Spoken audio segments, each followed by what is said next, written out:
আসসালামু আলাইকুম।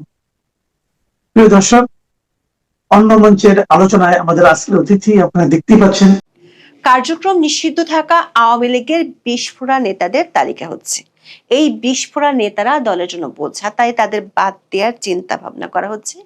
এমন নেতাদের বাদ দিয়ে আওয়ামী লীগে শুরু হয়েছে দলটি পুনর্গঠনের প্রক্রিয়া। এরই মধ্যে নির্বাচনের পর থেকে আওয়ামী লীগ ও তার অঙ্গ সংগঠনের অনেক নেতা বাংলাদেশে ফিরেছে।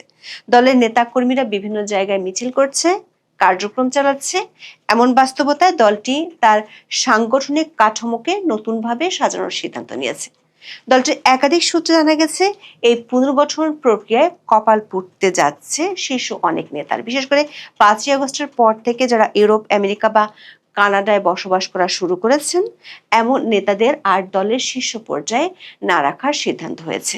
5ই আগস্টের পর থেকে দলীয় কার্যক্রম থেকে বিচ্ছিন্ন, অযোগ্য কিংবা বিতর্কিত ব্যক্তিদের বাদ দিয়ে নতুন নেতৃত্বকে সামনে আনার উদ্যোগ নেওয়া হয়েছে। দলটির একাধিক সূত্রে জানা গেছে, দল পুনর্গঠনের জন্য যে 3 স্তরের পরিকল্পনা নেওয়া হয়েছে, তাতে জেলা ও মহানগর পর্যায়ে অনেক নতুন মুখ উঠে আসবে, যারা 5ই আগস্টের পর থেকে হামলা মামলা সামলে সংগঠনের হাল ধরে রেখেছেন। তাদের অনেককে দায়িত্ব দেয়া হতে পারে। স্থানীয় সরকার নির্বাচনের প্রস্তুতি শুরু হলে দলের জেলা পর্যায়ের কমিটিগুলো পুনর্গঠন করা হতে পারে। আর দলের কার্যক্রমের উপর নিষেধাজ্ঞা প্রত্যাহারের জন্য দেশে আইনি লড়াইয়ের প্রস্তুতি নেওয়ার পাশাপাশি আন্তর্জাতিক মহলে যোগাযোগও বাড়াচ্ছে দলটি। বিস্তারিত জানতে চলুন যাওয়া যাক বিশ্লেষণে।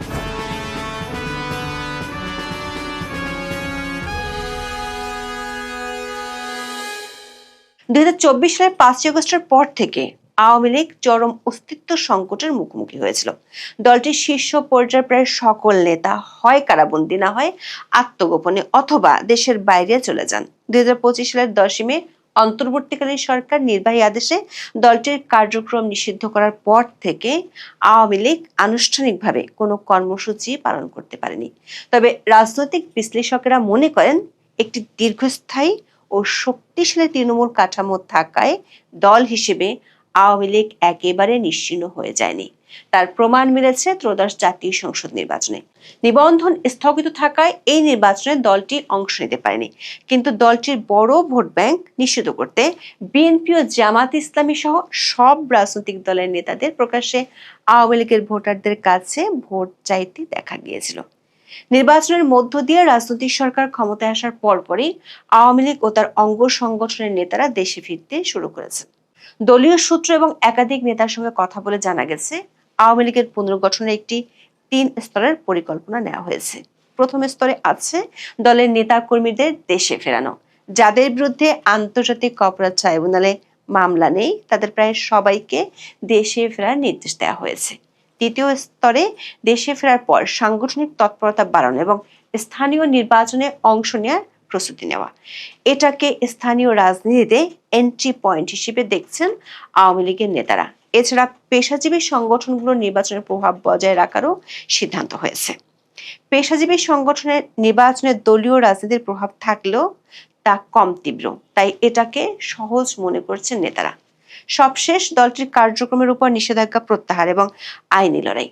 দলটির কার্যক্রমের উপর থাকা নিষেধাজ্ঞা প্রত্যাহারের জন্য সরকার ও আন্তর্জাতিক মহলের সঙ্গে যোগাযোগ বাড়ানোর পরিকল্পনা রয়েছে। পাশাপাশি কারাগারে থাকা নেতাকর্মীদের জামিনের বিষয়টিতে জোর দেওয়া হবে বলে দলটির একাধিক শীর্ষ নেতা জানিয়েছেন। কলকাতার একাধিক সূত্রে জানা গেছে, কলকাতার প্রান্তে দ্রুত বাড়তে থাকা পরিকল্পিত উপশহর নিউ টাউন 2024 সালের 5ই আগস্টের পর এক ধরনের মিনি ঢাকাতে পরিণত হয়েছিল। আওয়ামী লীগ নেতাদের একটা বিরাট অংশ ওই এলাকায় থাকতেন। কলকাতার শপিং মলের জনাকীর্ণ ফুড কোর্টে কিংবা পার্কের বেঞ্চে বসে অনেক সময় ভিডিও কলে এই নেতারা প্রতিদিন বাংলাদেশের রাজনৈতিক পরিস্থিতি নিয়ে আলোচনা করতেন। সূত্রগুলো বলছে, গত 1 মাসে কলকাতার নিউ টাউনের এই আড্ডা কমে গেছে, কারণ দলটির নেতাদের অনেকেই বাংলাদেশে ফিরেছেন। ঢাকা সহ বিভিন্ন জেলা ও উপজেলায় দলটির নেতা কর্মীরা কার্যালয়ে প্রবেশের চেষ্টা করেছেন, কোথাও কোথাও অবস্থানও নিয়েছেন। দলটির শীর্ষস্থানীয় কয়েকজন নেতা মনে করেন, সরকার ও প্রশাসনের উপর মহল থেকে সবুজ সংকেত পেলে ইতিবাচক ধারার রাজনীতিতে ফিরবেন তারা। এর মধ্যে কলকাতায় থাকা নেতাদের একটি দল দিল্লিতে গিয়ে দলের সভানেত্রী শেখ হাসিনার সাথে সাক্ষাৎ করবেন। তারপরই ওই দলটি বাংলাদেশে ফিরবে। দলটির সূত্রে জানা গেছে, শেখ হাসিনা ত্রয়োদশ জাতীয় সংসদ নির্বাচনের পর ভার্চুয়ালি নেতাকর্মীদের সঙ্গে কথা বলেছেন। এর মধ্যে অন্তত দুটি বড় কর্মসূচিতে আত্মগোপনে থাকা নেতাকর্মীদের দেশে ফেরার তাগিদ দিয়েছেন তিনি। পাশাপাশি স্থানীয় নির্বাচনের জন্য এখন থেকেই প্রস্তুতি নেওয়ার পরামর্শ দিয়েছেন। দলের শীর্ষ নেতাদের সাথে একটি বৈঠকে শেখ হাসিনা দল পুনর্গঠনেরও কথা বলেছেন। সেক্ষেত্রে সবচেয়ে বড় প্রশ্ন হলো, শীর্ষ পর্যায় থেকে কাদের বাদ দেওয়া হবে। দলটির অভ্যন্তরীণ সূত্রে জানা গেছে, শেখ হাসিনা নিজেই অনেক প্রভাবশালী নেতাকে তাদের ব্যর্থতার জন্য দায়ী করেছেন। শেখ হাসিনা বর্তমানে দেশে অবস্থানরত নেতাদের মধ্যে অপেক্ষাকৃত কম পরিচিত কিন্তু মাঠ পর্যায়ে দক্ষ কর্মীদের দায়িত্ব দেওয়ার পরিকল্পনা করছেন। জেলা ও মহানগর পর্যায়ে অনেক নতুন মুখ উঠে আসছে, যারা 5ই আগস্টের পর থেকে হামলা মামলা সামলে সংগঠনের হাল ধরে রেখেছেন। আওয়ামী লীগের শীর্ষ পর্যায়ের নেতারা বলছেন, বর্তমান বাস্তবতায় আওয়ামী লীগ তার সাংগঠনিক কাঠামোকে নতুনভাবে সাজাতে চাইছে। এ লক্ষ্যে দীর্ঘদিন ধরে দলীয় কার্যক্রম থেকে বিচ্ছিন্ন, অযোগ্য কিংবা বিতর্কিত ব্যক্তিদের বাদ দিয়ে নতুন নেতৃত্বকে সামনে আনার উদ্যোগ নেওয়া হয়েছে। বিশেষ করে ত্যাগী, আদর্শবান এবং মাঠ পর্যায়ের সক্রিয় নেতা কর্মীদের গুরুত্ব দেওয়া হচ্ছে পুনর্গঠনের এই প্রক্রিয়ায়। দর্শক, আওয়ামী লীগের সর্বশেষ জাতীয় সম্মেলন অনুষ্ঠিত হয়েছিল 2023 সালে। ওই সম্মেলনে 81 সদস্যের কেন্দ্রীয় কার্যনির্বাহী সংসদ গঠিত হয়েছিল। এই কমিটির সভাপতি মণ্ডলীতে ছিলেন 19 জন নেতা। সভাপতি মণ্ডলীর সদস্য মতিয়া চৌধুরী সরকার পতনের পর মারা যান। কাজী জাফরুল্লাহ, আব্দুর রাজ্জাক, ফারুক খান, শাহজাহান খান, মোস্তফা জালাল মহিউদ্দিন এবং কামরুল ইসলাম কারাগারে। এছাড়া ইঞ্জিনিয়ার মোশাররফ হোসেন গ্রেপ্তার হলেও গত বছর অগস্টে তার শারীরিক অবস্থার অবনতি হলে জামিনে মুক্তি পান। সাধারণ সম্পাদক ওবায়দুল কাদের ভারতে আছেন। কেন্দ্রীয় কমিটির নেতাদের মধ্যে যুগ্ম সাধারণ সম্পাদক দীপু মনি, প্রচার ও প্রকাশনা সম্পাদক আব্দুস সোবহান গোলাপ ও সাংগঠনিক সম্পাদক আহমেদ হোসেন গ্রেপ্তার হয়েছেন। দলটির একাধিক সূত্রে জানা গেছে, 81 সদস্যের কেন্দ্রীয় কমিটির মধ্যে বিদেশে আছেন প্রায় 35 থেকে 40 জন, কারাগারে আছেন প্রায় 15 থেকে 20 জন এবং দেশে আত্মগোপনে আছেন বাকিরা। মাত্র হাতে গোনা কয়েকজন প্রকাশ্যে রয়েছেন, তাদের কারণে অকারণে বাড়িতে হামলার ঘটনা ঘটছে। আওয়ামী লীগের নেতাদের মধ্যে বেশ কয়েকজনের সঙ্গে কথা বলে জানা গেছে, মোটা দাগে ভারত, যুক্তরাজ্য, যুক্তরাষ্ট্র ও কানাডা, এই 4 দেশে আওয়ামী লীগের নেতাদের উপস্থিতি সবচেয়ে বেশি। আওয়ামী লীগ, যুবলীগ, ছাত্রলীগ সহ দলটির অঙ্গ সংগঠনের নেতাদের মধ্যে ভারতে ছিলেন 765 জন। আবার কিছু নেতা আছেন অন্য দেশ থেকে ভারতে আসা যাওয়া করেন। দলটির গঠনতন্ত্র অনুযায়ী কেন্দ্রীয় কমিটির যে কোনো পরিবর্তনের জন্য কাউন্সিল বা জাতীয় সম্মেলনের প্রয়োজন হয়, কিন্তু নিষেধাজ্ঞার মধ্যে কাউন্সিল ডাকা সম্ভব নয়। সেক্ষেত্রে বিকল্প পথ হিসেবে অ্যাডহক কমিটি বা জরুরি আহ্বায়ক কমিটি গঠনের কথা ভাবা হচ্ছে বলে জানা গেছে। দলীয় সূত্র বলছে, শেখ হাসিনা নিজেই এই কমিটির সভাপতি থাকবেন, যদিও অন্তর্বর্তী সরকার আমলে শেখ হাসিনাকে বাদ দিয়ে রিফাইন্ড আওয়ামী লীগ গঠনের কথা শোনা গিয়েছিল। তবে দেশে ও দেশের বাইরে থেকে করা ওই চেষ্টা ভেস্তে গেছে। দলটির সাধারণ সম্পাদক পদে কে আসবেন সেটা নিয়ে এখন বেশ আলোচনায় চলছে। ওবায়দুল কাদেরের ভবিষ্যৎ নিয়ে দলের মধ্যে প্রশ্ন আছে। এমনকি শেখ হাসিনা নিজেই এখনো পর্যন্ত ওবায়দুল কাদেরকে ডেকে পাঠাননি। হাসান মাহমুদ, খালেদ মাহমুদ চৌধুরী ও মাহবুব আলম হানিফের মতো নেতারা এখনো শেখ হাসিনার সাথে সাক্ষাৎ করতে পারেননি। দল পুনর্গঠনের ক্ষেত্রে বিস্ফোরা নেতাদের একটি তালিকা তৈরি করা হচ্ছে। এটাকে বলা হচ্ছে পুনর্গঠন তালিকা, যেখানে বাদ দেওয়া হয়েছে দলের শীর্ষ অনেক নেতাকে। দলটির যেসব নেতা ইউরোপ, আমেরিকা বা কানাডাতে আছেন, তাদের কপাল যে পুড়ছে এটি নিশ্চিত হওয়া গেছে। দলের নেতাকর্মীরা মনে করেন 5ই আগস্টের পর যারা ইউরোপ, আমেরিকা ও কানাডাতে আছেন, তাদের প্রায় সবার বিরুদ্ধে দুর্নীতির গুরুতর অভিযোগ আছে। এসব নেতাদের অনেকেই গত 1.5 বছরে দিল্লিতে গিয়ে শেখ হাসিনার সাথে সাক্ষাৎ করার চেষ্টা করেও সফল হননি। যে নেতারা দেশে আছেন এবং গ্রহণযোগ্যতা আছে, তাদেরকে সামনে নিয়ে আসার চেষ্টা করা হবে বলে সিদ্ধান্ত নেওয়া হয়েছে। তবে দ্বাদশ সংসদের অনেক এমপিকে বাদ দেওয়া হতে পারে। এসব এমপির একটি বড় অংশ এখন দেশে নেই। যারা আছেন তাদের মধ্যে অনেকে পরিচয় গোপন করে আছেন, কিন্তু এই সংসদ সদস্যদের মধ্যে যারা তাদের এলাকায় উন্নয়নমূলক কাজের জন্য পরিচিত ছিলেন এবং যাদের বিরুদ্ধে দমনপীড়ন ও দুর্নীতির অভিযোগ নেই, তাদের দায়িত্ব দেয়া হতে পারে। শেখ হাসিনা বর্তমানে দেশে অবস্থানরত নেতাদের মধ্যে অপেক্ষাকৃত কম পরিচিত কিন্তু মাঠ পর্যায়ের দক্ষ কর্মীদের দায়িত্ব দেওয়ার পরিকল্পনা করছেন। জেলা ও মহানগর পর্যায়ে অনেক নতুন মুখ উঠে আসছে, যারা 5ই আগস্টের পর থেকে হামলা মামলার সামনে সংগঠনের হাল ধরে রেখেছেন। তাদের অনেককে দায়িত্ব দেওয়া হতে পারে। স্থানীয় সরকার নির্বাচনের প্রস্তুতি শুরু হলে দলের জেলা পর্যায়ের কমিটিগুলো পুনর্গঠন করা হতে পারে। এই প্রক্রিয়ায় স্থানীয়ভাবে গ্রহণযোগ্য নেতাদেরই দায়িত্ব দেওয়া হবে। দলীয় সূত্র বলছে, প্রতিটি জেলায় একটি করে অ্যাডহক কমিটি গঠন করার পরিকল্পনা আছে। এই কমিটি সংশ্লিষ্ট জেলায় স্থানীয় নির্বাচনের প্রস্তুতি নেবে এবং দলের সংগঠন পুনরায় দাঁড় করানোর কাজ করবে। স্থানীয় সরকার নির্বাচনকে আওয়ামী লীগ এন্ট্রি পয়েন্ট হিসেবে দেখছে। আওয়ামী লীগের কৌশল হলো নিষেধাজ্ঞা থাকলে স্বতন্ত্র প্রার্থী হিসেবে নিজেদের সমর্থকদের দাঁড় করানো, নিষেধাজ্ঞা উঠে গেলে আনুষ্ঠানিকভাবে দলীয় প্রতীকে অংশ নেওয়া। দল পুনর্গঠনের পাশাপাশি আন্তর্জাতিক পর্যায়ে যোগাযোগ বাড়াচ্ছে দলটি। বিশেষ করে আওয়ামী লীগের কার্যক্রমের উপর নিষেধাজ্ঞা তোলার ক্ষেত্রে আন্তর্জাতিক চাপ বাড়ানোর কৌশল নেওয়া হয়েছে। এক্ষেত্রে 3টি লবিস্ট গ্রুপের সাথে এরই মধ্যে কাজ শুরু করেছে দলটি। আওয়ামী লীগের একাধিক সূত্র বলছে, দল পুনর্গঠনের এই উদ্যোগ তাদের জন্য একটি গুরুত্বপূর্ণ মোড় ঘোরানোর প্রচেষ্টা। অতীতে বিভিন্ন সময় রাজনৈতিক সংকট, সামরিক শাসন এবং দমন পীড়নের মুখে পড়েও দলটি টিকে থেকেছে এবং পুনরায় সংগঠিত হয়েছে। ফলে বর্তমান পরিস্থিতিকেও সেই ধারাবাহিকতায় অংশ হিসেবে দেখছেন অনেকে। দলটির তৃণমূল পর্যায়ের কয়েকজন নেতা যারা ভারত থেকে ফিরে এসেছেন, তারা নাম প্রকাশ না করার শর্তে বলেছেন, দীর্ঘদিন ধরে উপেক্ষিত ও বঞ্চিত কর্মীদের সামনে আসার সুযোগ তৈরি হবে এই পুনর্গঠনের মাধ্যমে। বিশেষ করে অন্তর্বর্তী সরকার আমলে রিফাইন্ড আওয়ামী লীগ ইস্যুতে অনেক বিশ্লেষক 1976 সালের পরের আওয়ামী লীগের রেফারেন্স টেনে এনেছিলেন, কিন্তু 1/11-এর তিক্ত অভিজ্ঞতা থাকায় কোনো নেতাই সংস্কারবাদী আওয়ামী লীগে সাড়া দেয়নি। এখন দলের ভেতরে নতুন নেতৃত্ব তৈরির বিষয়টিকেও বিশেষ গুরুত্ব দেওয়া হচ্ছে বলে দাবি করছেন দলটির নেতারা। 1/11 সময়ে তার মায়ের বিশ্বস্ত সেনা কর্মকর্তারা যখন সেনা প্রধান 9th ডিভিশনের জিওসি মাসুদ উদ্দিন চৌধুরী, ইকবাল করিম ভুইয়া, মইনিউ আহমেদের পরবর্তী যে সবচেয়ে গুরুত্বপূর্ণ পদ সেনাবাহিনীর সিজিএস পদে কর্মরত, এই অবস্থায় যখন 1/11 ঘটিয়ে ফেলে 1.5 বছর ধরে তখনকার প্রধানমন্ত্রী পুত্রকে এমন অমানুষিক নির্যাতন করা যায়, তখন তারেক রহমান ক্ষমতায় ফিরে 17 বছরের নির্বাসন শেষে এসে যদি সেই 1/11 নাটের গুরুদেরকে বিচারের মুখোমুখি না করেন, তাহলে কি তার পক্ষে কখনো নিয়ন্ত্রণ ধরে রাখা সম্ভব হবে? প্রধানমন্ত্রী তারেক রহমান 2025-এর ডিসেম্বরে যখন 17 বছর নির্বাসন শেষে দেশে ফিরেছিলেন, ফিরেই তিনি তার প্রথম সভাতেই ঘোষণা দিয়েছিলেন, আই হ্যাভ আ প্ল্যান।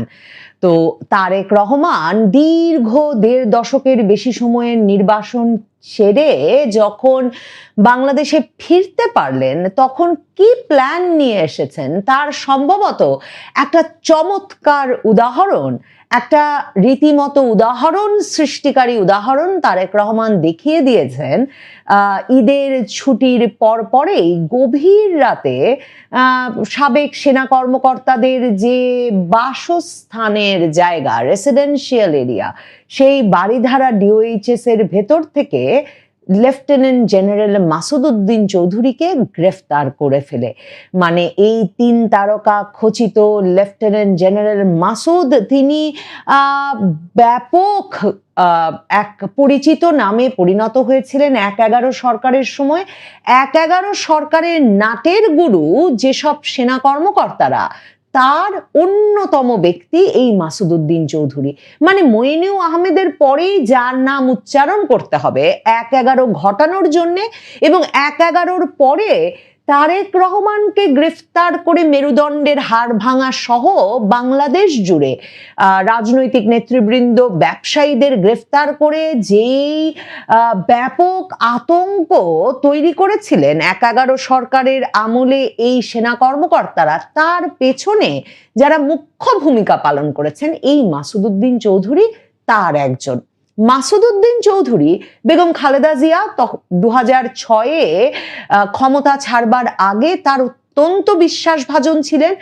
অত্যন্ত বিশ্বস্ত বিশ্বাসভাজন সেনা কর্মকর্তা হিসেবেই কিন্তু মাসুদ উদ্দিন চৌধুরীকে 9ম ডিভিশনের জিওসি করে খালেদা জিয়া ক্ষমতা ছেড়েছিলেন। মানে সেনাবাহিনীর 9th ডিভিশন অর্থাৎ সাভার ডিভিশনের প্রধান থাকেন সেই সেনা কর্মকর্তা, যেই সেনা কর্মকর্তা সরকার প্রধানের সবচেয়ে বিশ্বস্ত, অনুগত, বিশ্বাসভাজন হিসেবে বিবেচিত হন। কারণ যে কোনো ঘটনা ঢাকা শহরে ঘটে গেলে প্রধানমন্ত্রীর বাসভবন, রাষ্ট্রপতির বাসভবন, বঙ্গভবনকে ঘিরে, তাহলে এই সাভার ডিভিশনের জিওসিকেই দ্রুততম সময়ে তার সেনা সদস্যদের নিয়ে এসে প্রধানমন্ত্রী, রাষ্ট্রপতি সহ রাষ্ট্রের গুরুত্বপূর্ণ ব্যক্তিবর্গকে রক্ষা করবার কথা। সাইদ ইস্কান্দার বেগম খালেদা জিয়ার ভাই, তারেক রহমান বর্তমান প্রধানমন্ত্রীর মামা, সাইদ ইস্কান্দারের ভাইরা ভাই হলেন এই লেফটেন্যান্ট জেনারেল মাসুদ উদ্দিন চৌধুরী। আত্মীয়তা ছিল, এক রকমের বিশ্বস্ত সম্পর্ক ছিল। এসব কারণেই খালেদা জিয়া এই মাসুদ উদ্দিন চৌধুরীকে জিওসি পদে রেখে ক্ষমতা ছেড়েছিলেন। মইনু আহমেদকে তো 13 জনকে সুপারসিড করে সেনাপ্রধান বানিয়ে তবে তিনি ক্ষমতা ছেড়েছিলেন। অথচ এই মইনু আহমেদ আর সাভারের GOC lieutenant general Masud Uddin Chowdhury 1-11 ঘটাতে সৈন্য, সামন্ত, ট্যাঙ্ক সাভার ক্যান্টনমেন্ট থেকে বের করে বঙ্গভবন ঘেরাও করে ফেলে বঙ্গভবনের ভেতর অস্ত্রধারী সৈন্যদের ঢুকিয়ে বিএনপির রাষ্ট্রপতি ইয়াজউদ্দিন আহমেদকে অস্ত্রের মুখে ভয় দেখিয়ে 1-11 জরুরি অবস্থা ঘোষণা করতে বাধ্য করেছিল। এবং তারপর এই জেনারেল মাসুদ উদ্দিন চৌধুরী 1-11 সেনা সমর্থিত, সেনা নিয়ন্ত্রিত তত্ত্বাবধায়ক সরকার গঠিত হওয়ার পর গুরুতর অপরাধ দমন সংক্রান্ত এক বিশেষ কমিটির প্রধান হয়ে বসেন। মানে ঠিক কেন গুরুতর অপরাধ দমন জাতীয় সমন্বয় কমিটির সমন্বয়ক হতে হবে একজন সেনা কর্মকর্তাকে, মানে কর্মরত সেনা কর্মকর্তাকে? সেনাবাহিনীকে কে সে দায়িত্ব দিয়েছে? এসব প্রশ্ন করবার তখন কোনো উপায় ছিল না।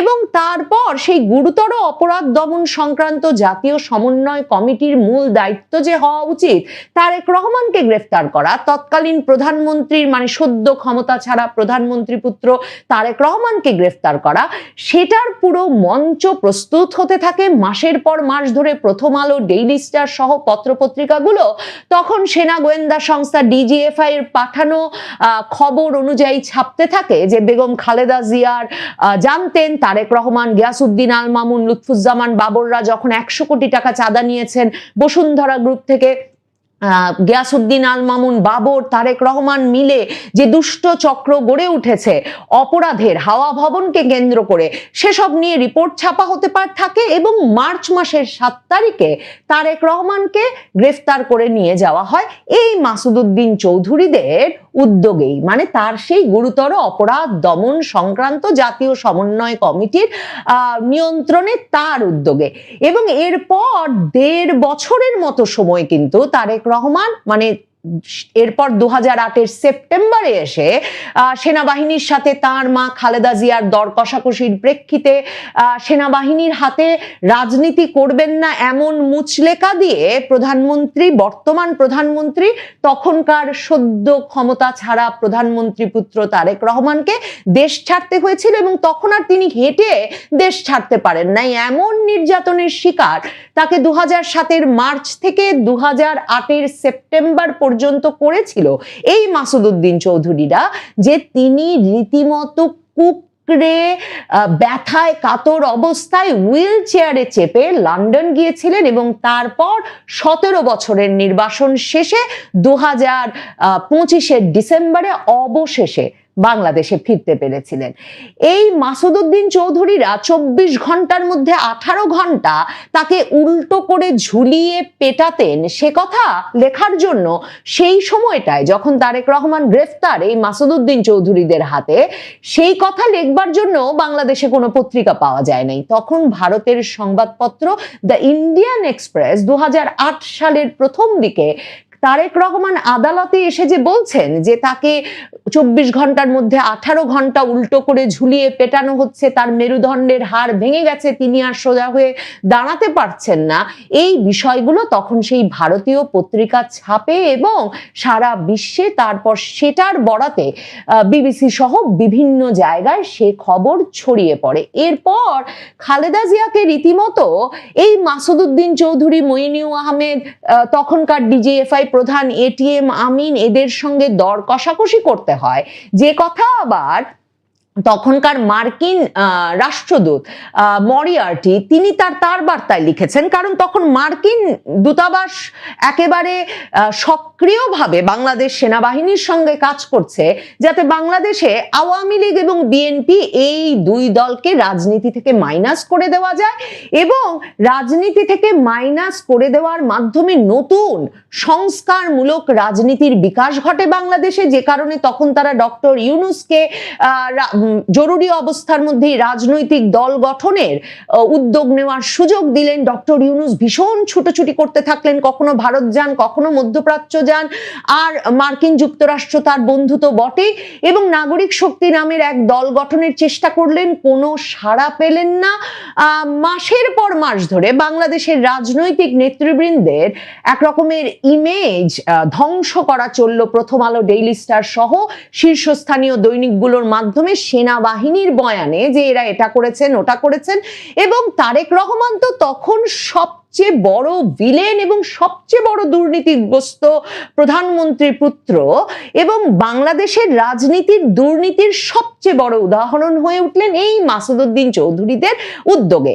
সে কারণে এবার যখন 7ই মার্চ বিএনপি পালন করলো এই দিবস, যে তারেক রহমানকে 2007 সালের 7ই মার্চ কারাবরণ করতে হয়েছিল, কাজেই সেই কারাবরণ দিবস পালন করলো। এবং কারাবরণ দিবসের মধ্যেও 1-11 নাটের গুরুদের মানে সেনা কর্মকর্তাদের সে সময়কার কোনো বিচার দাবি করলো না, কিংবা তারেক রহমানকে সে সময় পিটিয়েছিলেন যারা, তারেক রহমান সহ এই সেনা হেফাজতে আটক থাকা রাজনৈতিক নেতৃবৃন্দ, ব্যবসায়ী নেতৃবৃন্দকে যারা অত্যাচার নির্যাতন করেছিলেন শারীরিকভাবে, সেনা হেফাজতে সে সময়ে সে কাজ করেছিলেন তরুণ মেজর র্যাঙ্কের কর্মকর্তারা।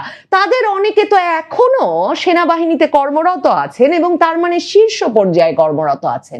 এখন বিএনপি যে এদেরকে চিহ্নিত করার কোনো দাবি তাদের নেতার কারাবরণ দিবসেও তুলল না, বা এই বিচার করা প্রয়োজন এমন কোনো কথা তুলল না, তখন এবছরের 7ই মার্চ আমি প্রশ্ন তুলেছিলাম, তারেক রহমান কি এবার তাহলে তার মেরুদণ্ড ভাঙা সেনা কর্মকর্তাদের বিচার করবেন? কারণ তিনি যদি সে বিচার না করেন তাহলে কি সত্যি প্রধানমন্ত্রী হিসেবে তারেক রহমান তার নিয়ন্ত্রণ কমান্ড ধরে রাখতে পারবেন?